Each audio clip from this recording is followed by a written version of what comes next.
Bismillahirrahmanirrahim. Wa an Jabir bin Abdullah annahu kana ala jamalin. Dari Jabir bin Abdullah bahwasanya sesungguhnya Jabir itu sedang menunggangi unta ya. Lahu qad a'ya, ya, unta milik Jabir ini itu tiba-tiba berhenti, mogok. Ya, mogok, enggak mau berdiri. Terus Jabir kemudian turun, fa arada ayyusayyibahu, kemudian Jabir itu berencana untuk melepaskan untanya saja. Ya sudah, karena kasihan, akhirnya dibiarkan hidup, biar dilepaskan begitu saja. Ini peristiwa saat sedang perjalanan bersama Rasulullah SAW gitu, dan Rasulullah itu ada di barisan belakang melihat Jabir yang sedang seperti ingin melepaskan untanya. Qala, kemudian Jabir berkata, falahiqani an-nabi sallallahu alaihi wasallam. Kemudian Nabi Muhammad sallallahu alaihi wasallam menemuiku, ya. Fada'ali, dan mendoakan untuk Jabir. Wa darabahu, dan kemudian Rasulullah sallallahu alaihi wasallam itu menepuk-nepuk untanya Jabir, puk-pukukan. Ini bagian dari mukjizat Rasulullah SAW. Fasara sayran, kemudian tiba-tiba unta itu berdiri dan berjalan. Lam yasir mislahu, sebelum jalannya itu sebelumnya tidak seperti itu. Jadi langsung berikas, langsung segar bugar gitu, langsung sehat gitu. Ini mukjizat Rasulullah. Faqala, nah, karena melihat untanya yang kembali sehat, segar bugar, Rasulullah SAW berkata kepada Jabir, bi'nihi bi'uqiyatin, juallah kepadaku bi'uqiyah, dengan satu uqiyah, juallah kepadaku dengan satu uqiyah. Qultu, Jabir berkata, la boten, ya, tidak ya Rasul, karena Jabir itu berencana ingin melepaskan, jadi tidak ada niatan untuk menjualnya. Summa qala, kemudian Rasulullah berkata, bi'ni, itulah ya, jual untukku, juallah kepadaku untanya. Nah, akhirnya fabi'tuhu, kemudian Jabir itu membeli. Fabi'tuhu bi'uqiyatin, kemudian Jabir itu menjualkan, ya, bukan membeli, menjual kepada Rasulullah SAW dengan harga satu uqiyah. Kemarin ada penjelasan satu uqiyah itu setara dengan 40 dirham, ya. 40 dirham, kalau satu dinar itu 10 dirham, ya, setara dengan 4 dinar. Washtarattu humlanahu ila ahli, tapi, ya, dan aku mensyaratkan, kata Jabir itu, aku mensyaratkan humlanahu, untuk unta itu membawa dirinya dan barang-barangnya ila ahli, kepada keluargaku. Jadi Jabir itu mensyaratkan kepada Rasulullah, ya Rasul, tapi saya ingin unta ini mengantar, saya pakai dulu, ya, saya pakai dulu ke rumah gitu, untuk saya bilang kepada keluarga. Dan Rasulullah mengizinkannya. Falamma balagtu ataituhu bil jamal, dan tatkala aku sampai, kemudian aku memberikan kepada Rasulullah itu untanya. Fana qadani, kemudian Rasulullah membayar samanu, harga unta yang tadi disepakati, satu uqiyah. Summa raja'tu, kemudian aku mengembalikan untanya. Fa arsala fi asari, dan Rasulullah berada di belakang. Faqala aturani makastuka li akhudha jamalaka, apakah engkau ini menyangka, kamu ini menyangka bahwa aku ini akan mencegahmu untuk mengambil manfaat untamu? Khudh jamalaka wa darahimaka fahuwa laka, ambillah untamu, wa darahimaka, dan ya dirhammu, ya, misalnya harga yang tadi disepakati, fahuwa laka, itu milikku. Muttafaqun alaihi, wa hadza asyaqu li Muslim. Ini runutan kisah yang diriwayatkan dalam riwayat Imam Muslim.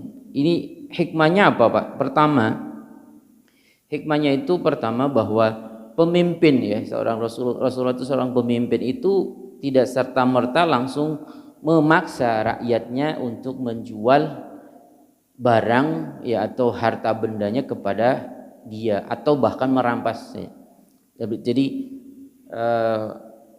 tadi itu Rasulullah karena ada alasan melihat, mungkin karena melihat Jabir yang tadinya mau melepas, agar Jabir itu mendapatkan hartanya atau yang setimpal dengan harga unta, jadi Rasulullah itu niatnya membeli, bukan mengambil begitu saja. Jadi di situ ada transaksi jual beli. Kemudian keduanya tidak ada apa namanya sih istilahnya itu, tidak ada celak ya, tidak ada hina ketika ada transaksi jual beli antara pemimpin dengan rakyatnya. Dan kemudian tentang persyaratan ini, bahwa seorang penjual itu boleh mensyaratkan masih mengambil manfaat barang yang dijualnya apabila disepakati oleh pembeli. Contoh seperti ini Pak, jual beli rumah. Secara peraturan ya, secara peraturan perundangan ya, kalau soal peraturan itu ketika setelah hari tanggal akad jual beli di depan pejabat pencatat akta tanah ya, PPAT atau notaris ya, biasanya kita umumnya pakai notaris, tapi sebenarnya PPAT teh camat ya Pak ya.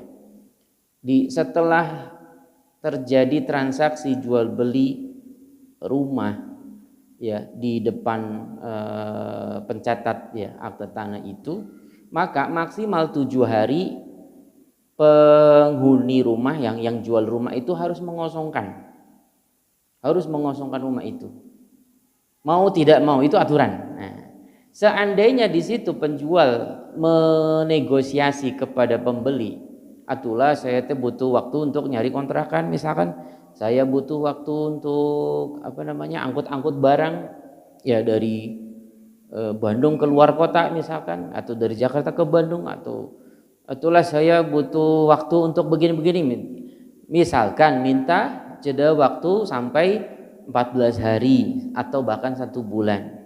Nah kalau misalkan penjualnya ridho, istilahnya ridho artinya ya sudah memaklumi, kami beri waktu sampai 14 hari rumah itu harus dikosongkan ya, maka itu boleh ya, artinya seperti analogi ini Jabir itu tadi mensyaratkan ya sudah saya jual kepada ya Rasul, kepada Anda ya Rasul, tapi saya ingin pakai untanya ini dulu sampai ke rumah, sampai keluargaku. Nah, dan di situ Rasulullah tidak tidak meminta kekurangan harga. Ya, kan ini aturoni makastuka li akhuda jamalaka ya. Jadi di situ maksudnya karena setelah terjadi transaksi jual beli antara Rasulullah dengan Jabir, dan Jabir mensyaratkan ingin memakai dulu sampai ke rumahnya, itu Rasulullah tidak serta-merta langsung meminta pengurangan harga karena dari harga karena Jabir mensyaratkan hal itu, karena sudah disepakati 1 uqiyah ya sudah, itu Rasulullah mengizinkan. Paham ya Pak ya? Ini dasar hukum, maksudnya contoh bahwa pernah terjadi transaksi jual beli antara Rasulullah SAW dengan sahabat, dan di situ sahabat itu mensyaratkan ada mensyaratkan mengambil manfaat dari barang yang dijual olehnya.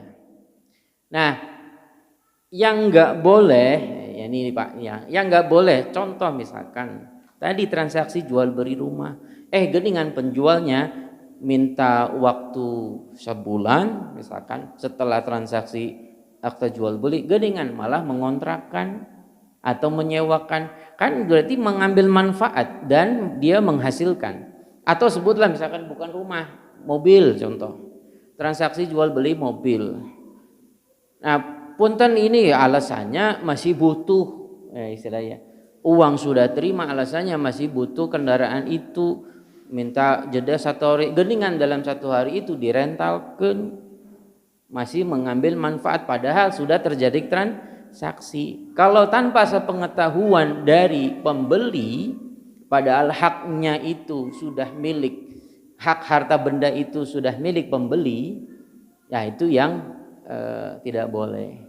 Karena mengambil manfaat dan mengambil keuntungan. Kalau misalkan persyaratannya atuh saya punten ini mau buat nganter itu dulu ya, dan tidak ada pengambilan manfaat sampai menghasilkan harta tambahan, nah itu selagi pembeli mengizinkan ya boleh. Semoga dipahami.